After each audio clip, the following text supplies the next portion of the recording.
These are in listen-only mode.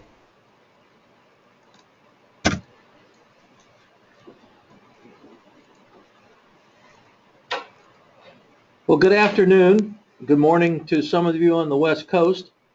My name is Rob Schuster, and today's session is going to be on planning for and conducting high-risk terminations. Let's do a quick review of what we're going to talk about today. We'll start with a brief introduction, and then I want you to understand the concept that violence is not an event. It is typically a process, and there is a progression in this process with some recognizable behavior signs, and we'll spend some time talking about that. There are high-risk influencers or conduct or behaviors or circumstances that can influence whether a particular termination is going to be high risk. There are different types of high-risk employees, and what you're going to find is that some of these high-risk terminations are obvious because of the nature of why you're having to do the termination. It's the aggression in the first place. And some of them aren't quite as obvious, especially in cases where you're doing reductions in force, where it may not be terminations for cause. There are certain high-risk behaviors that are indicators that you may have a problem in the workplace, or that a particular termination you're considering is going to be a high-risk one. And then what I want to get into is the safe termination process. If it's been determined that a termination is necessary, what's the process in planning for it? We'll talk about the termination interview itself and the logistics of doing it the very day. There's a lot that goes into planning for it, but then how do you set it up that particular, the day of the event? And you're not over once the termination is over. It's a post-termination action. There are certain actions that are required. Your objective, and you'll hear me say this repeatedly, your objective in this process is to have this person leave feeling that they were treated as fairly as possible and take away their absolute need to come back and act out. And we'll talk about several ways of doing that, but that's your ultimate goal. So there are some actions post-termination that are required as well, and then we'll go over a summary.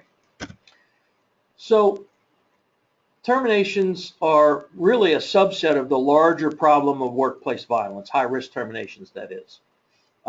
We're just going to focus on that one subset. Now, some of these high-risk terminations are high-risk by nature, and they're very obvious that they're going to be. And that's because the termination itself is due to some displayed unacceptable aggressive behavior, either over a period of time or all of a sudden, but it's that aggressive behavior that is leading to your need to terminate. Those are pretty obvious high-risk situations. There are others that are not so obvious, and these are sometimes due to, or often, they're primarily due to circumstances paired with the fact that you may be doing a downsizing or a reduction in force at the same time this person is going through some things in their life. So some of these can be high risk, and you don't expect them to be high risk. They're not so obvious. And those are the ones that can really sneak up on you. We'll spend some time talking about that. Your concerns obviously are for harm either immediately, the event or a particular condition has led to your needing to remove somebody from the workplace right away, and that doesn't mean termination. You're just telling them to go home, and perhaps temporarily telling them that they shouldn't come back until they hear from you. So there's protection from immediate risk.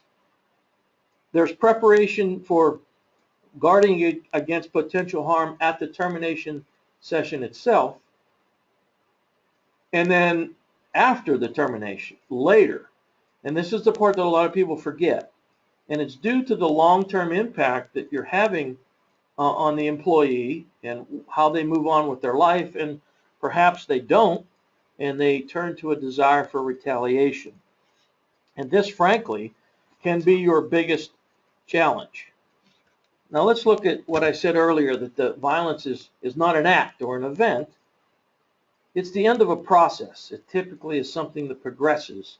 And this process usually is progressive with some identifiable warning signs along the way. Frankly, if you recognize some of these signs and if you can get these people help, you might avoid the need to terminate them in the first place. You might be able to turn them back into productive employees.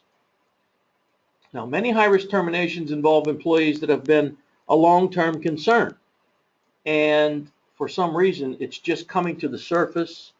It's gone unreported, and often it's gone unreported due to the intimidation factor. Workplace bullies come to mind, and we'll talk about that as one of the examples. But these have, and you might wonder, well, how have these people lasted in the workplace for so long with this kind of conduct? It's just that intimidation factor that keeps them under the radar. And it's usually in these cases where it's the actual aggression that is the reason for your termination.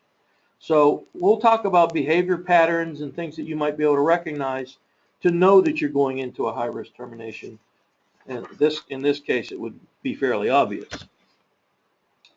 High-risk influencers. As I said, it's a process, and there's no real profile for any particular person who's going to engage in workplace violence, whether it's relevant to the high-risk termination or whether it's a different condition. But there's not really a profile of the workplace violence person that acts out. However, there are patterns of behavior, and patterns of behavior is not profiling. It is recognizing these patterns of behavior that are cause for concern. In this case, in the scope of our discussion, it's relative to a high-risk termination.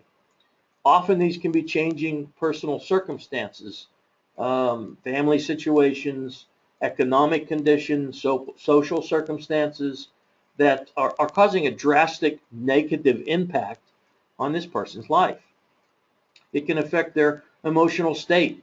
That can influence violence. Rarely is it that someone just snaps without any warning. It could happen, but it's quite rare. There's usually some warning behavior that, if recognized, can at least give you an indication you might have a problem, and perhaps give you an indication that this person is calling out for help and you might be able to help them. So I said there's some obvious high-risk terminations and some that are not so obvious. Let's look at the types of high-risk employees that you may have to terminate. First of all, the most obvious one is the workplace bully. They have a history of intimidation. They have a history of aggressive behavior. This has been going on for some time, though you might not know about it, and that's the part that gets dangerous. They often will avoid disciplinary action because of just that intimidation factor. It's why they can exist for so long until someone finally has the courage to report them, and sometimes at personal risk. Now, if you allow this to go on too long, the person that is the bully, what their mindset is seeing is avoidance, meaning avoiding doing anything about their conduct. That leads to, in their mind, tolerance. And if you're tolerating it, eventually that leads to, well, they must be accepting that what I'm doing is okay, that this is an effective management technique to get things done, or whatever. This problem will get worse if you don't address it. And there are some very common rationalizations for why these things exist over and above the fact that everybody's afraid to report it. Sometimes we'll hear the quote, well, we didn't think he was serious about some of the things he was saying. These red flags cannot be ignored as just jokes, and often if they come with enough frequency, or if any one statement is so intense and serious that it really just has to be a red flag. You have to follow it up. There has to be some investigation. And then the other quote, we just cannot lose them. Workplace violence policies regarding aggression, regarding bullies, regarding anything that happens, have got to be zero tolerance. You can't apply it to some and not others, or you don't have a policy. You just cannot lose them is not an effective reason not to address this. It's not legitimate. And sometimes it's very difficult. It could be a very valued, important employee, but this conduct can't be condoned. It can't be allowed to continue. The longer you wait, the worse it will get because of what I said before. Their perception of you accepting this is simply going to feed the problem. They're going to think, well, I must not be doing anything wrong. They must consider me effective, and I'm going to continue this method. Employees in general, and those of you, I would imagine there's a lot of HR folks listening in. Those of you in HR know that an employee being terminated for cause, especially, it shouldn't be a surprise to them. There should have been progressive disciplinary steps that led to or gave them the opportunities to correct the performance, and having not done so, that leads to a termination.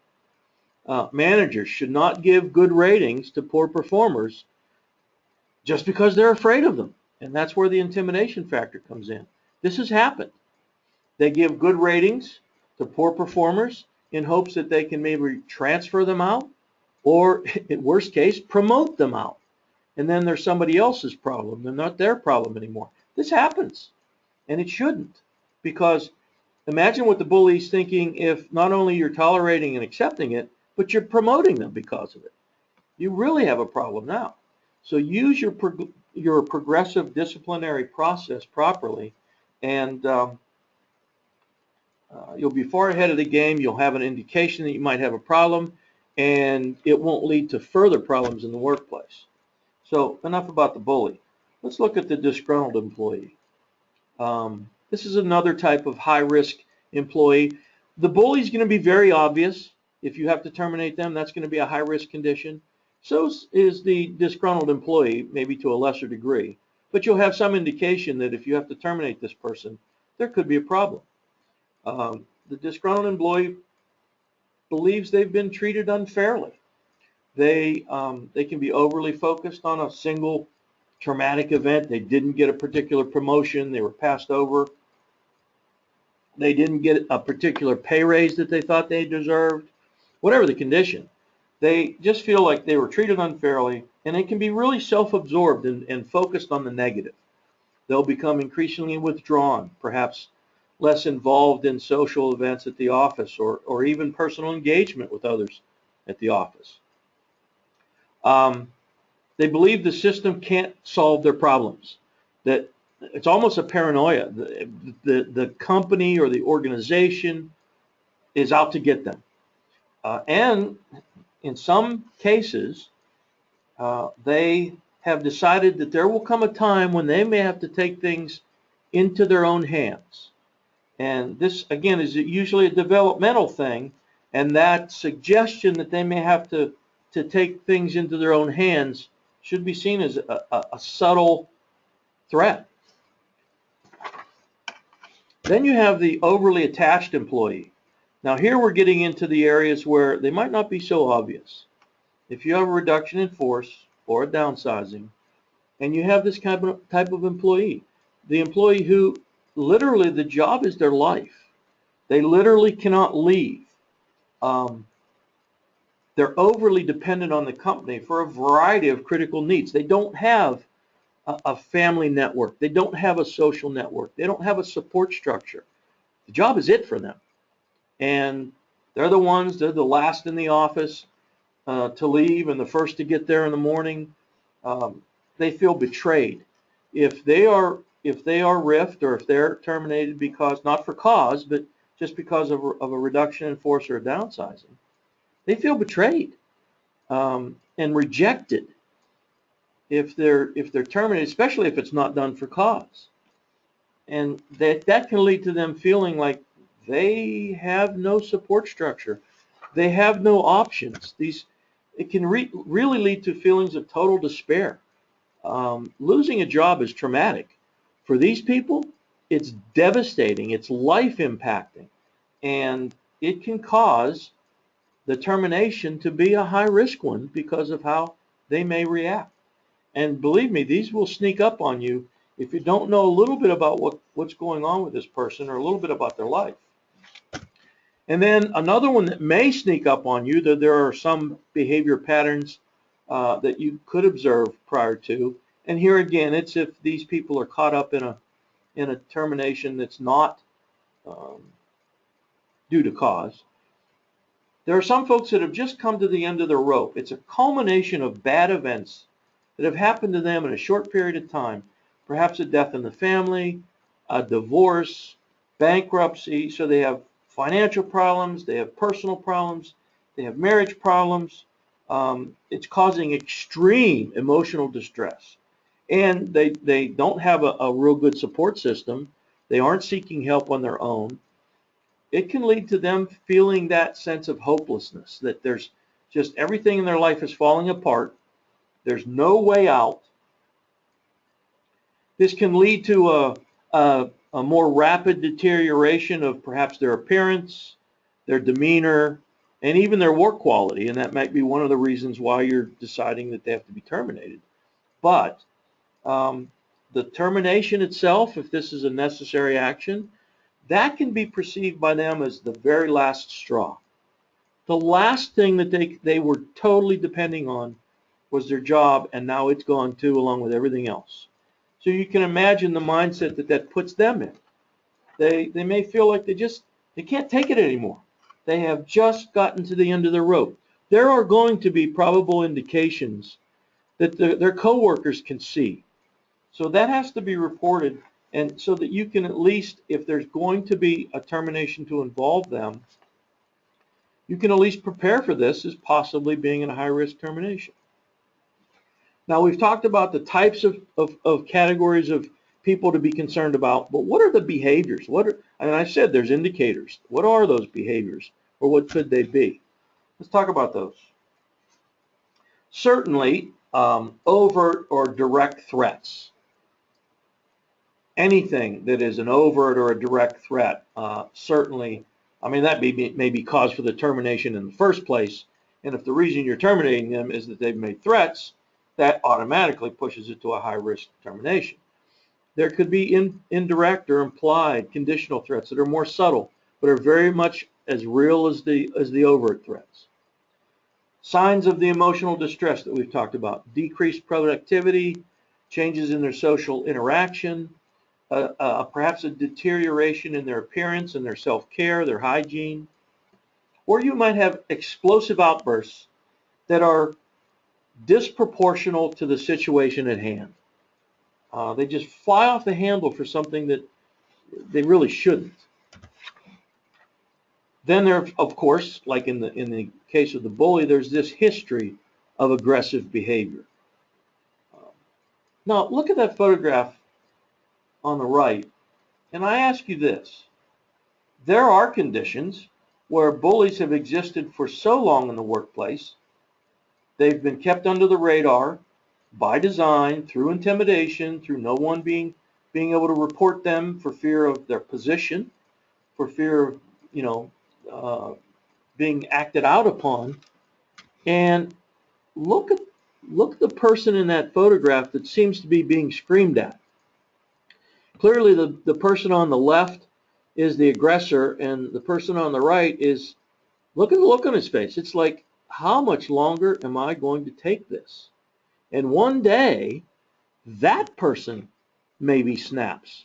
And that person, just out of sheer frustration over perhaps months or years of this behavior, they act out. Now, they act out maybe inappropriately, but it's something that all of us might consider, wow, that guy had it coming. And is it right if certain policies in your organization are to fire both people that get into a physical confrontation? Maybe this results in a bit of a shoving match. Not terribly violent, but it is physical. Is in your zero tolerance policy says that both people have to be terminated. Is that fair? The fact that you had a workplace that allowed the aggressive behavior to continue for so long that this person finally had enough and didn't see any other way out, and as a man or a person just had to respond. So it's just something to think about. That's one of the costs of allowing a bully to persist long enough. He can take some good people down too. Those that have affirmation and other violent events, if you see a news flash of some workplace violence condition or event being reported, and somebody makes the comment, wow, that guy really knew how to take care of business.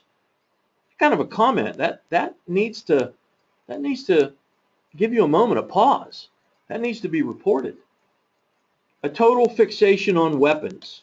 That's another one.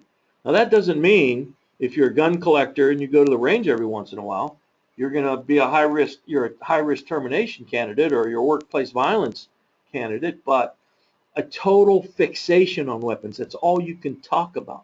That's all you can think about. That's all you ever do. That is a kind of a contributing behavior. Social isolation and poor peer relations. We've talked about that before. Chronic complaints, feeling of injustice. The disgruntled employee will display those, as well as perhaps even verbalizing self-destructive notions, mentions of suicide. These are indicators, these are behaviors that need to be red flags, need to be reported. And your employees, by the way, won't know to report them until you go over what they are and tell them that they have a responsibility to do so, to report them. It's not a good idea, it's a requirement. Substance abuse. You might think, well, that's a personal problem. If they keep it out of the workplace, it won't be our problem. Believe me, if abuse is a problem, it will manifest itself in some way in your workplace. Other risk indicators are developing inattention to rules, resistance to authority. This will happen with that disgruntled employee as well. They weren't always like this, but they're developing this total, absolute resistance to any guidelines or any authority, perhaps even to the extent where there's a reality distortion. They're paranoid. You have that they're out to get me mentality. They have poor impulse control. They're unstable. They fly off the handle. The other thing, an intimidation factor that bullies will use is to invade personal space. You all know that you have a kind of a personal space bubble around you, and people that are not invited to do so shouldn't really violate that personal space bubble. We all know it. Stand too close in an elevator to someone that you don't know, and you'll know what the reaction is to violating that personal space bubble. The bully, the intimidator, will do this all the time as a tactic. The bottom line is, and that's why I have it in red letters, if your coworkers become afraid, you have a problem. If there are things that this person is doing that make them afraid of them, you may have a problem. And if there's a termination at hand, they might be in the high risk category.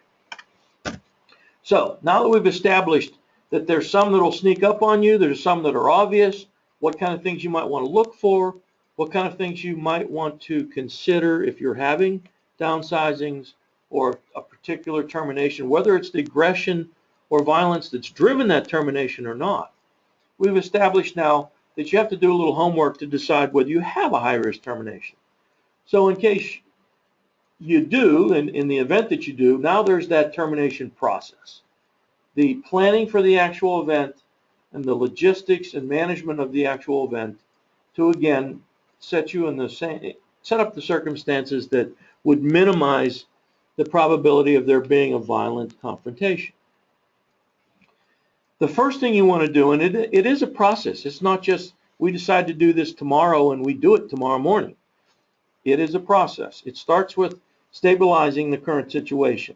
Now, this flow might differ in terms of a sudden event versus something that, as I've indicated, could be developmental. But the first thing you have to do is address any immediate security concerns for your workplace. Maybe there was a fight. Maybe there was an event so violent and drastic that it calls for termination without much question. Whether both parties should be terminated might be subject to investigation. But both parties should at least leave the premises, be asked to leave, be told to leave, and be told not to come back until you can conduct a preliminary risk assessment or an investigation into what happened. This controls some of your risk, and it gives you some time to to make the right decision of whether termination is necessary, or is there some other way of getting the person counseling, getting them help. Perhaps you can head this off. But there are some advantages to at least temporarily exiting the employee from the workplace. Doesn't mean you're terminating them.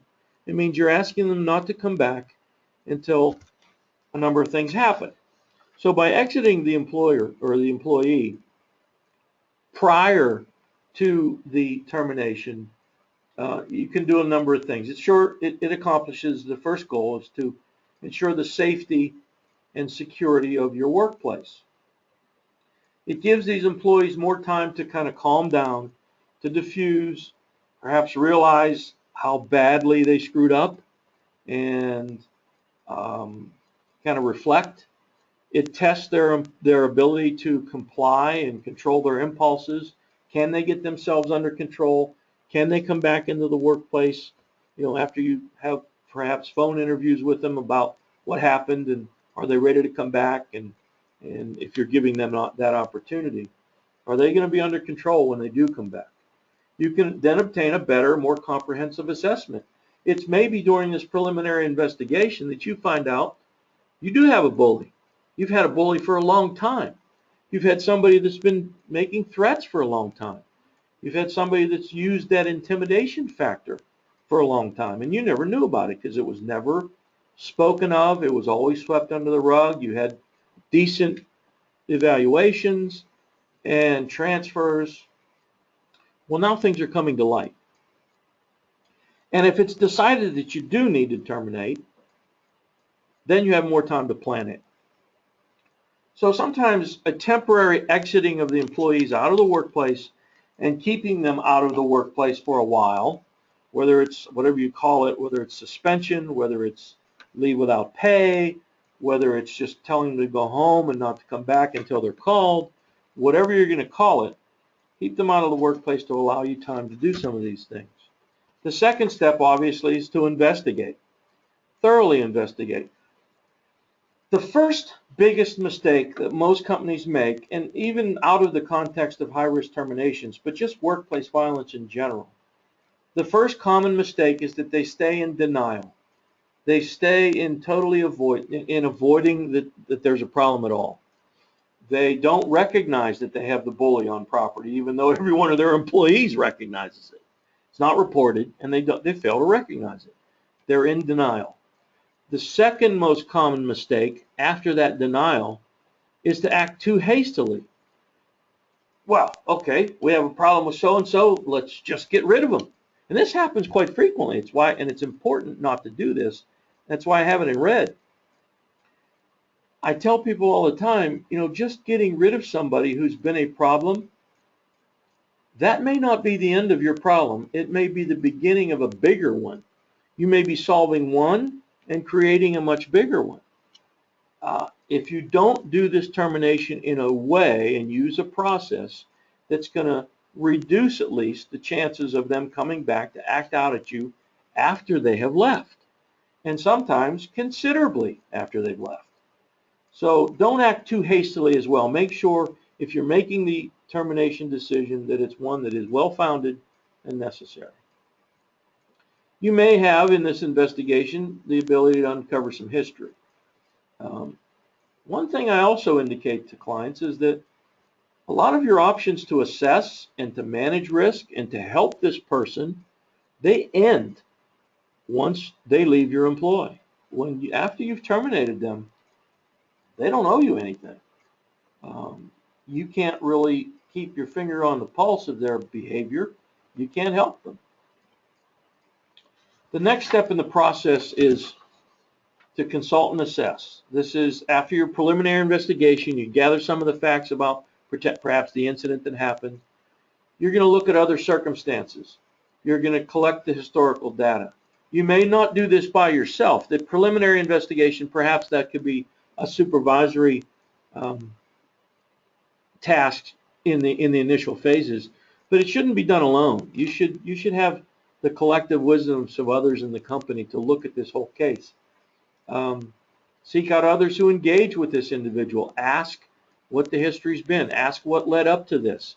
Ask what's leading up to the behavior that is making you think the termination is necessary. Is there a way we might be able to help this person? You want to identify other critical resources. There are third-party professionals that are clinical psychologists that can help you to make determinations. What's wrong with old Joe? Is he just the cranky person that we've come to know, and everybody just has to kind of put up with him because he really doesn't mean any harm, and he's not a danger? Or is he calling out for help and trying to give people subtle warnings about what he's planning in his mind to do? So engagement of third-party professionals is a prudent step. You can also, in this, if you make it more of an investigation, involve others, it's preventing one reporting individual from either minimizing or exaggerating a particular event or a particular exchange. More may come to light other than just one single report. So don't shortcut this step for a quick solution. Don't jump to say, well, okay, they fire them, period. There may be other things at play that make it, that change the scope of the problem. So now let's talk about once the determination has been made that, yes, you do have to fire this person. So, yes, it is going to be a high-risk event. So let's come up with a risk reduction strategy for the actual event itself. And let's talk usually about logistics mostly. Now you're planning out the entire day of the event, the entire day of the termination. And it's attention to details. And in the next few slides, we'll talk about the logistics, everything from the room you select to the day you do it, to the furniture in the room, to what exit door you use. Be prepared for all the foreseeable outcomes and the consequences. How might they react? You have to always ask yourself that question. Might they know about this in advance? And with that knowledge, could they bring something with them? Or how are they going to react when they get this news? You should identify and put at the ready your critical resources, and that could be your third-party assistance, that clinical professional who's going to give you guidance not only during the event or preparing for the event, but afterwards as well. They become even more important afterwards, as we'll get to in a minute. What additional security might you need, if you need any? It may require, and we'll talk a little bit more about that, it may require some outplacement assistance. Now, I know that some of you in HR might be thinking, well, if we're terminating this person for aggressive behavior, and that's the reason why we're having to let them go, I'm not going to recommend them for a job. Well, outplacement assistance is not necessarily recommending them for another job. So outplacement assistance is helping them with a process where they can maybe find another job on their own. And remember, our ultimate goal here, and the rest of the slides are dedicated to this goal, take away their desire to return violently. So let's talk about the logistics. Now remember, some of these that I may mention, you might think, well, that's a little cold, or that's uncomfortable. This whole situation is uncomfortable. It is a high-risk termination. Of course it's going to be uncomfortable. Remember, you've labeled it a high-risk termination for a good reason. So for that reason, that's why we're going to talk about these precautionary measures. They are precautionary for the benefit of everyone else, in addition to this person involved and those that are going to be conducting the interviews. So first of all, which office area? Typically, you don't want to do it in their office. You don't want to have the termination interview in their home court, where they can control the environment, or perhaps they have something in the environment that could be harmful. Do you do it early or late in the day? Well, the answer there is yes. It should be at a time of the day where there is the least amount of people in the environment, other employees, etc., so that you can minimize the embarrassment factor, either very early or later in the day. Some people defer to later in the day. That may be better. What day of the week? I've heard, and this is truly a kind of a double-edged sword, and I can argue cases either way. Should it be a Friday, or should it be earlier in the week? The arguments about Friday are, well, if it's Friday, it's the end of the week, they could have the weekend to cool off, where they're not getting up for work anyway, so it's nothing that's out of character. They can cool off a little bit, and if they come back, and if they're prone to do that, then it's the weekend anyway. There aren't going to be a lot of employees around. So Friday is one day to consider because it gives them time to cool off and to adjust to this. It's going to take some time to process. Losing a job is a traumatic experience, and it can give them time to think about what they're going to do starting Monday to get on with their life. If you do it earlier in the week, perhaps this is a person that they're going to want to start looking for a job the very next day. They're that driven. And if that's the case, then if they have to sit around all weekend and stew about it, that could be a negative effect. So, earlier in the week might be, you have to know the person that you're dealing with, know what kind of drives them, and how they are best going to take this. Is it going to be better for them to have the weekend to cool down, or are they going to want to get on with their, perhaps even with the assistance of the outplacement help? Are they going to want to get on with their job search the very next day and do something productive and get on with things? That's a good sign, by the way, if they do. Then let's talk about preparing the room. First of all, when the person is told to come to the interview, they should not bring anything with them. You don't want them carrying in a package, a large purse, a briefcase, a lunchbox, anything that perhaps could hold a weapon. Now, it depends on the circumstances of this termination. I said before, earlier in the presentation, that no termination should be a surprise if it's one for cause. At the same time, it might be a surprise if it's a reduction in force and the person didn't expect this. So you want to, long story short, not let them bring anything in that could be harmful in a package. You would like to set the room up that it's close to an exit. I will say in the next few slides that you're going to want to exit them off the property immediately with escort. And you don't want them going back to their desk to clean out. You don't want them going to every one of the employees to do the long goodbyes. You don't want this to be, because it's even more emotional and perhaps even more embarrassing for them. You want to walk past as few employees as possible.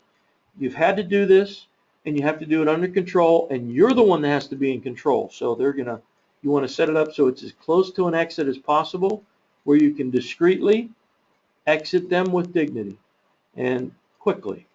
To do that now, you're going to have to, for those that are helping you with this process, with this event, they may have to go back to this person's, the individual's desk and get their keys or a purse or a wallet or something that they're going to need immediately to get in their car and to leave, which is what you're going to ask them to do. You don't want them going back to their desk, to clean up and to take all their personal items. What you should be doing is packing them all and shipping them to them the next day. But they're going to need their keys, they're going to need their wallet, they're going to need their purse. So get that for them so that when you're escorting them out, they have it all and they can get right down the stairwell and out the door with as minimal embarrassment as possible and as quickly as possible. Should you consider doing this off-site? I've been asked that many times, and I understand the thinking behind it. If we're going to have a problem, then why should we do it right there in the midst of all of our employees? Why don't we take it somewhere else? Well, there's pros and cons to that. Let's think about the somewhere else you might take it. Often it's done, you think, well, if we do it in a public place, that it might minimize the chances of their acting out. And I'm not so sure. If they have lost control to the point where they're going to act out violently, they're not going to worry about the public seeing. They're not going to worry about anybody being around. They're going to do it anyway. And given that, I've heard it say, well, why don't we take them to a restaurant or a hotel room? If I am the owner of that restaurant or that hotel room, and I find out if something were to happen of a violent nature, and I find out that you brought your situation into my environment and you didn't tell me about it, or you didn't let me help you plan, or you decided that it was too dangerous for your office, so let's bring it to my hotel or my restaurant and let it unfold there, I've got a problem with that. And you may be hearing from my attorney because I didn't give you permission to do that high risk event in my venue. So just consider that. Might you have to do it remotely via phone? I certainly don't recommend this, but I realize that in this day and age of telecommuting, that it might be necessary. It's not desirable, but you might have to. If you do, you do. Now let's look at some room placement and like furniture. Here's my objectives in these next several slides. First of all, we've already established you don't let them carry anything in. But secondly, you want to afford yourself two things: a buffer area, and that you, the interviewer, are not trapped. Clearly in this typical office setting where you're behind the desk, you're the interviewer, and the subject is number two there, you do have the buffer of the desk, but that buffer itself is sort of trapping you from the exit.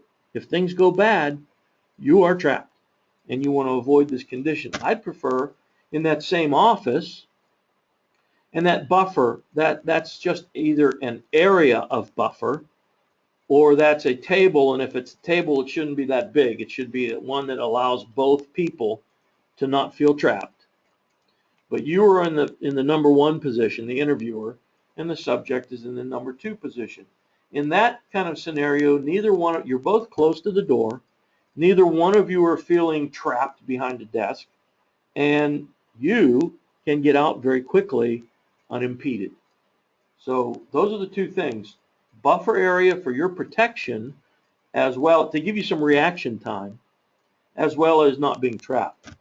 Let's take it in a conference room, typical conference room setting. This is one that you'd want to avoid, where, as you can see in position number one, the interviewer is trapped. I mean, granted, there's a buffer there, yes, but that buffer traps you, just like the desk did. So I would prefer, and you're in this one, you're far away from the door. So I would prefer this scenario in that kind of an environment where you're both sitting by the door. First of all, in the next slide, we're going to talk about where the security should be. If they're not in the room with you, which isn't always advisable, if they're nearby, the closer you are to the door, the easier it's going to be for them to listen to what's going on inside the room.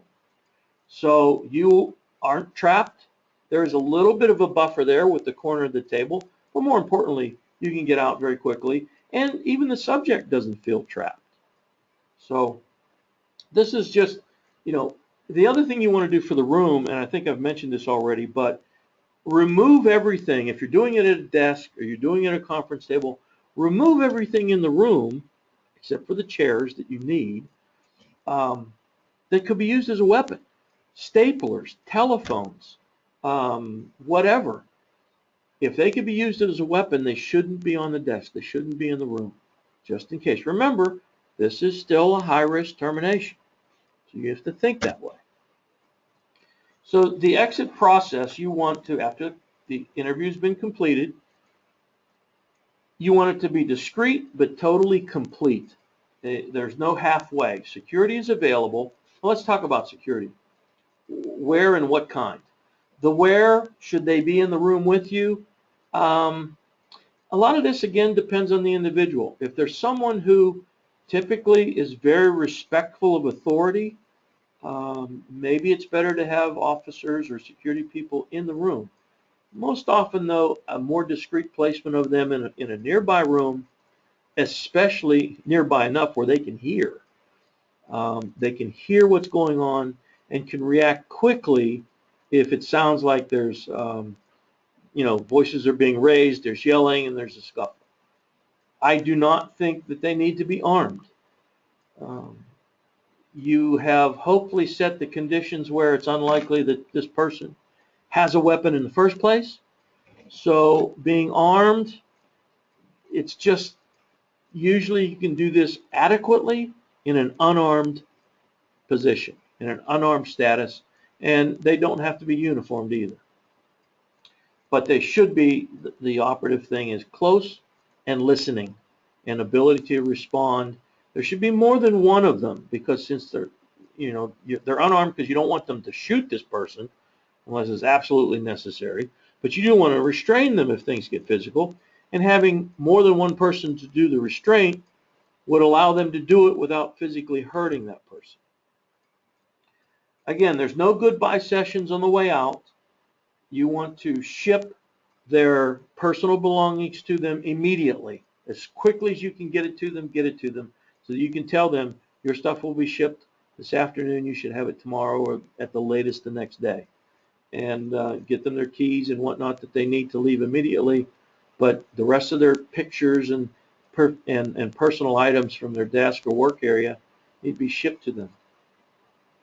You also have an almost immediate duty to warn the day of two groups. The rest of your workforce, who are going to need to know that this person shouldn't be allowed back on property. If you don't tell them, they may allow this person to come back on property, opening a door for them, because you're going to confiscate obviously the keys and the card keys and everything else. But if an employee, a co-employee or co-worker or former co-worker allows them back in, you've defeated that. So the workforce needs to know this person was terminated as quickly as possible after the event. And so does the security force that also is tasked with keeping them from coming back in. Certainly the security force might want to have an idea that this is happening before the event in the case they were needed. The other thing is that you want to stick to the boundaries that you set in whatever termination agreement you have. And I say severance agreement as well. Now, a lot of people kind of raise their eyebrows when I talk about severance, especially if it's in a for cause situation. There's going to be severance if it's a downsizing probably, or a RIF of some type. But sometimes severance isn't that bad of a thing. I know there's the philosophy you don't want to reward bad behavior. Believe me, you're not rewarding it anyway, because you're terminating this person's employment. But the severance might be that piece that communicates that you care about them, that you want them to get on with their life, and you're going to help them do that. It might be an inexpensive, call it insurance policy for you. The cost might pale in comparison to the cost of them leaving, and with that real desire to come back and act out immediately, because you've left them with nothing. Dictate that all further contact, and remember I talked about the third-party professional. Here's where they become even more important. On the evaluative side, they're important, but now you have to continue. You want to know what this person is doing in their life. Are they moving on with things? How are they doing? That contact that allows you that information should be through the third party. You tell the departed employee they should not be contacting anybody back at the office, but they should maintain contact with the third-party professional. Okay, so after the post-termination actions, kind of the last segment we have. After the exit, consider the outplacement, the counseling, any community support, any way you can help this person get on with their life. Remember our first goal. Have a separate exit interview, perhaps, by the threat assessment professional. They will set a time for this person to meet with them and to help them. Sometimes, and I've had many of these people that do these tell me, sometimes all these people want to do is be heard. They just want to have somebody listen to their side of the story. And that diffuses a lot of the emotion, the negative emotion. So any third-party contact that you can set up accomplishes a number of things. And in the next slide, we'll summarize that. But I want to mention this one thing. I've been asked many times, well, what about surveillance after the termination? What about a short term of observation of this person? There's two sides to that coin too. The positives are, if this person is prone to, if they've taken it so badly and they've been so prone to aggression anyway, that their first thing that they do is drive to the liquor store and then to the gun shop, you probably want to know that. Or if they drive to the liquor store and get their gun out of their basement and get back in their car and start heading back to the office, you kind of want to know that. And surveillance would allow you that. The downside is they've already left, irritated at you, thinking that you were out to get them. If you don't have people that are really good at surveillance, and unless you spend the money to do it right, it takes multiple cars and multiple personnel to pull a surveillance off on someone, especially someone who might be paranoid anyway, and not have them seen. If any of you were in law enforcement, you know this to be true. It is easy to be burnt in single car, single person surveillance. And if you're burnt, if they see it, what do you think that does to their demeanor? What do you think that does to their attitude about wanting to come back and act out against you? So if you choose to do surveillance, you have to select, now how long do you do it? Do you do it for a few days? Do you do it for a week? Do you do it for 2 days or 2 weeks? What criteria do you set for doing it? And what criteria are you going to set for discontinuing it? You have to have an arguable case for both. So if you decide to do it, what I'm saying is make sure you have good rationale behind it, good reason for it, and that you really get somebody who's good at it and pay them enough to do it right with multiple people and multiple car changes. So continuing the utilization of that that professional, that can be made a requirement of whatever severance package they have or whatever exit package they have. It provides that neutral listener, because this person is not going to take the side of the company. They're very good at being that neutral listener, and it can help the employee better identify their alternatives, or the former employee. You want to establish that positive post-relationship boundary, and it helps you monitor developments in their life. Things like anniversary dates, birthday dates, hire dates. These are critical times that this person is going to reflect on their termination. They're either going to say, well, okay, I put that behind me, I've got another job, or they're going to fixate on you, and it could be in a negative manner. So these people can help you assess and diffuse and warn at these critical junctures. Remember, what will most likely lead to your long-term safety, and you have to think long-term, is if the employee leaves feeling that they were heard and treated respectfully. I know, easier said than done, but this process, if you do it right, can increase the chances that they will feel that way. So in summary, don't tolerate bullies.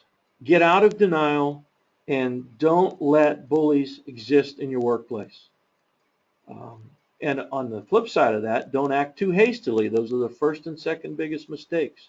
Don't just jump to a conclusion we have to terminate and decide it's going to be tomorrow morning and kind of do it at the last minute and don't prepare for it properly. You should prepare for it properly, so don't act too hastily. Involve the workforce in problem behavior recognition to give you those warning signs for those cases that might just sneak up on you.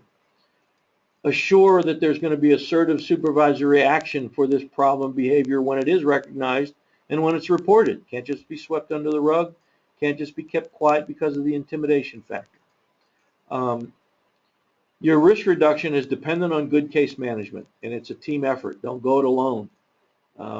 Have this process participated in by as few people as possible, but it should be a team effort, not something that's decided by one person and conducted by one person. So think through the termination process. Think about the little things of that day, placement, progress of events, and how you're going to get them off the property, and maintain the dignity, being fair, respectful, and being creative and thinking long term. So that concludes the program that I had intended. Again, there is my name and my contact information What I'd like to do now is open it up for questions. If you have questions, please submit them and we can take a look at what we have.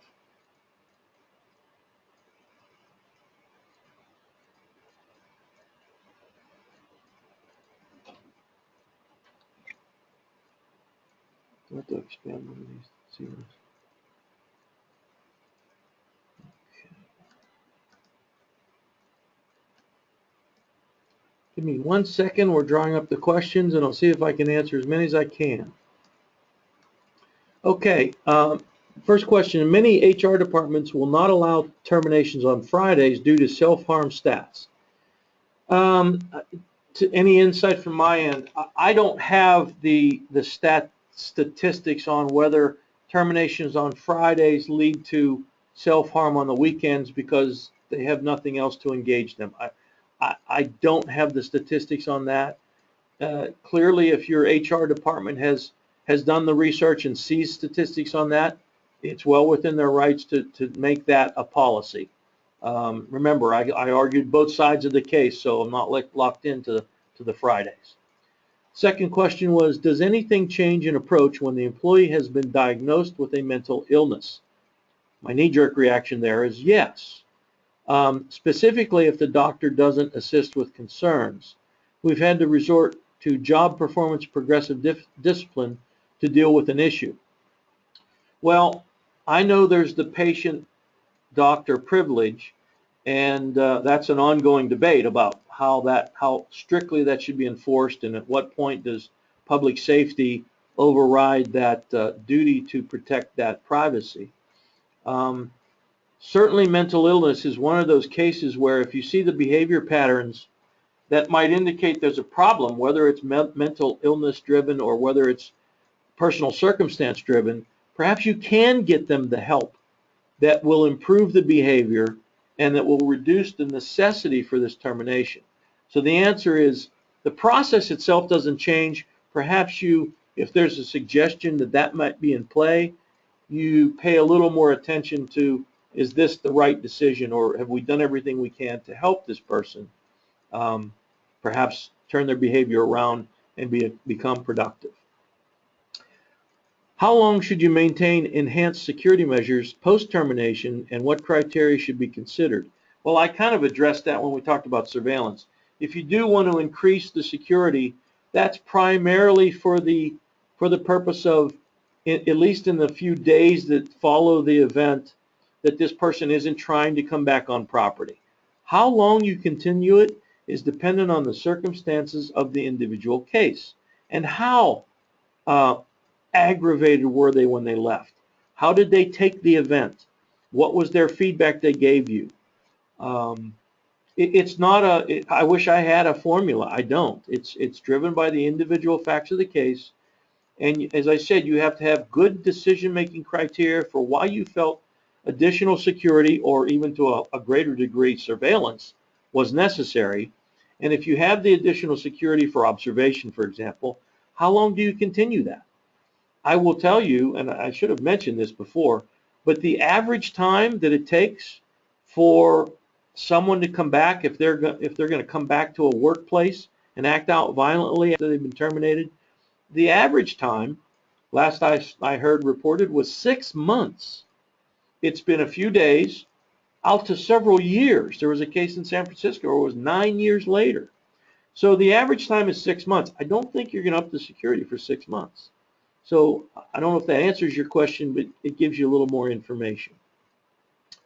When the terminated person is a woman, is it obligatory that a woman be present in the process? I don't know that it's obligatory, but it might be a good idea. A little more relatable person. It probably is. You don't want to have a single person doing the event anyway.